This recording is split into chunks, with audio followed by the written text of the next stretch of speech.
Welcome to The Critique. Today, we are reviewing a passionate commentary piece that severely undercuts its own serious allegations by abruptly pivoting to a lifestyle sponsor read. Let's dive right into the feedback. Yeah, jumping right in, the very first thing that jumps out about this submitted audio is just the sheer momentum, right? The emotional drive of the narrative. The creator does a fantastic job of establishing incredibly high stake and building this conversational communal rapport right out of the gate. They really do. The emotional engine of this material is undeniably strong. Yeah. You can genuinely feel the creator's outrage, and that kind of raw authenticity is something you can't fake it. No, totally. It creates this immediate parasocial bond with the listener, pulling them right into the center of the frustration. Right. It's clear we're dealing with someone who cares deeply about their subject matter, which, is the best foundation you can possibly ask for. Absolutely. But to elevate this piece from an insular, passionate rant into a robust, persuasive critique, we really need to examine it through the lenses of tone and style, completeness and focus, in structure and flow. I agree, though I guess I have a question on that. Yeah? As I understand it from the notes, the argument here is that the creator wants to rally their specific community. So, does broadening the appeal risk, diluting the passion they've cultivated? Right, like if you overproduce an organic rant, it suddenly feels like a sterilized corporate broadcast. Exactly. It's a totally valid fear. And we see a lot of creators resist editing for that exact reason. But clarity and credibility actually amplify passion rather than diminish it. Oh, interesting. Think of raw emotion like a massive flood.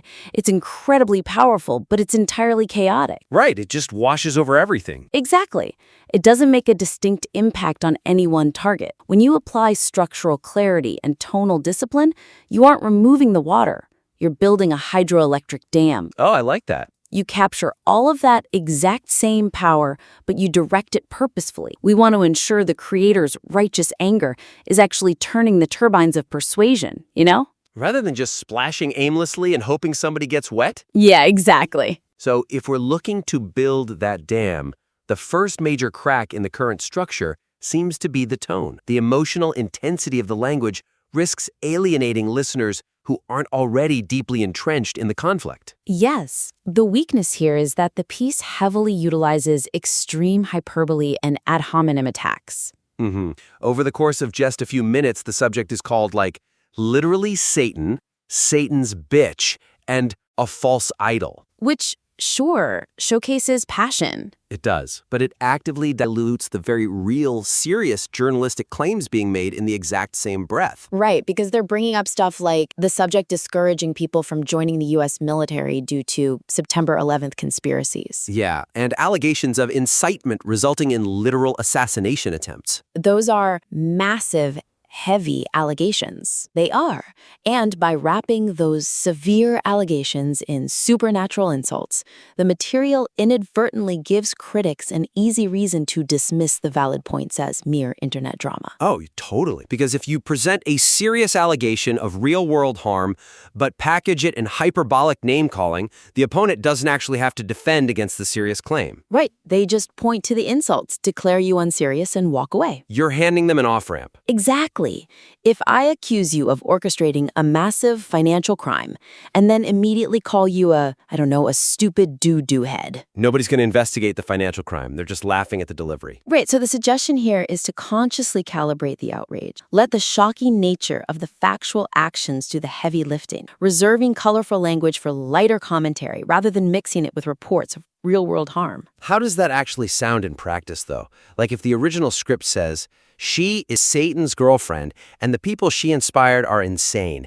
How do we fix that? Well, instead of saying that, reframe the delivery to highlight the specific boundary crossed. So you'd say, discouraging military service, while your followers actively threaten grieving families, crosses a profound moral boundary. Wow. Yeah, that hits completely differently. Right, it doesn't sound less angry, it actually sounds colder and more commanding. Because the facts are outrageous enough on their own. They don't need supernatural dressing. Exactly. And we see a similar thing with the tarot card reader interaction. Oh, right. When addressing the tarot card reader defending the subject's Christianity, instead of dismissing the reader entirely with mockery, highlight the contradiction factually. So instead of just laughing at them, state, It is deeply contradictory for followers to defend these actions as Christian while simultaneously engaging in practices like tarot reading, which highlights the cognitive dissonance in this movement. You completely dismantle their intellectual framework. Exactly. Mockery just makes them defensive, you know? Right. So building off the idea of not alienating outside listeners with extreme language, the language isn't the only barrier for newcomers. No, it's not. The assumed knowledge is another major hurdle. The narrative relies heavily on insider knowledge, leaving critical context surrounding key figures unexplained. Yes. The curse of knowledge is so real here. The weakness is that the material drops highly specific names and references, Charlie, Erica, Cinema Shogun, and the September 10th comment, without providing any background. Right, which for a listener deeply entrenched in this specific internet ecosystem, it's totally fine. Is shorthand between friends. Exact. But for anyone else, it creates a confusing, exclusionary experience. A listener cannot feel the intended outrage about threats to Charlie's parents if they literally do not know who Charlie is. Or why his parents were private to begin with. You're asking the audience to invest emotionally in a blank space. While the listener is spending 20 seconds trying to use context clues to figure out who Charlie is, you've already moved on. You've completely lost them. But let me push back here for a second. Sure. Is there a risk that focusing solely on explaining the backstory might slow down the pacing of a highly conversational piece? Like, stopping to do an exposition dump feels like slamming the brakes. I mean, that's why people avoid it. But the suggestion isn't to stop the show. We just need to seamlessly integrate brief, impactful contextual anchors for every proper noun or deep lore reference introduced. Oh, okay. Ensuring the narrative remains accessible to a growing audience without bogging down the conversational pace. An effective contextual anchor takes less than half a sentence. It acts as a necessary bridge, not a roadblock. Do you have a concrete example of what that bridge looks like? Yeah, let's take Cinema Shogun. Instead of just dropping the name, add a 5-word anchor. Cinema Shogun, a commentator who tracks her content closely, predicts. Oh, I see. It takes 1 second to say, but the listener instantly knows why this person's opinion matters. Exactly. Same with Erica. Provide a brief stakes-establishing clause. Erica, who has already been the target of relentless online harassment. Which instantly explains why bringing Erica into this is so dangerous. Right. And briefly unpack the military comment. What happened on September 10th, referring to the fringe conspiracy theory she pushes. These are just tiny little handholds. They let a broader audience follow the narrative. Exactly. And when you provide those handholds, your potential audience size increases exponentially. Now that we've established how to make the serious content more credible and accessible, we have to talk about how the packaging of that serious content clashes disastrously with the monetization strategy. Oh man, yeah. This is a big one. The abrupt pivot from serious allegations of harassment and violence to an alcohol metabolism sponsor read creates a jarring tonal whiplash. It really does. The weakness here is that the material moves instantly from a highly distressing peak, stating without question that the subject is the cause for so much incitement of crazy, and directly referencing assassination attempts, straight into a breezy story about going out for a birthday dinner with Ron, drinking Prosecco, and a 20% off promo code for Cheers Restore hangover pills. It's head spinning. But wait, could the evidence also support a different conclusion? Like what? Like, maybe the audience actually enjoys that casual, unedited, hanging out with friends vibe, where topics shift instantly. Podcasting is super intimate. Well, a casual vibe is great for pop culture, but when the topic involves literal assassination attempts, a casual pivot to a liver health supplement reads as deeply insensitive. That's fair. If you're yelling about a fire, you don't immediately ask if I like your new shoes. Exactly. My brain would assume there isn't actually a fire. The gravity of the subject matter demands structural respect. So what's the suggestion here? Because they obviously still need to run ads.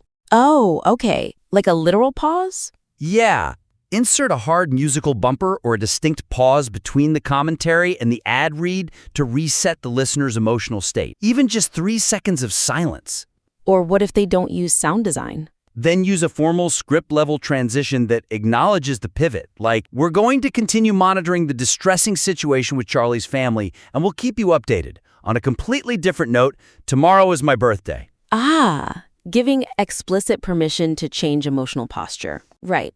Alternatively, you can restructure the piece so that lifestyle ads are placed at the very beginning of the show or clustered at the end, completely insulated from segments discussing violence or harassment. Because if they never touch, the audience never feels like the trauma is being monetized. Exactly. You have to treat your own material with reverence if you want people to take it seriously. Well said. All right, let's briefly recap this critique. Sounds good. The piece is highly engaging and passionate, but it can be vastly improved by relying on factual gravity over hyperbole, adding quick contextual anchors for uninitiated listeners, and building a structural buffer to separate serious allegations of harm from lifestyle ad reads. Right. So as an actionable summary for the listener, try doing a quick context check on your next script to ensure all names are explained. Swap out supernatural insults for descriptions of real-world impact, and insert a hard audio or verbal break before transitioning to sponsors like Cheers Restore. Small tweaks, but they exponentially increase the credibility. Thank you so much to the listener for submitting this fascinating material. We warmly invite you to submit your revised work or future pieces back in for another round of constructive feedback. Yeah, keep refining your voice. We'll see you next time.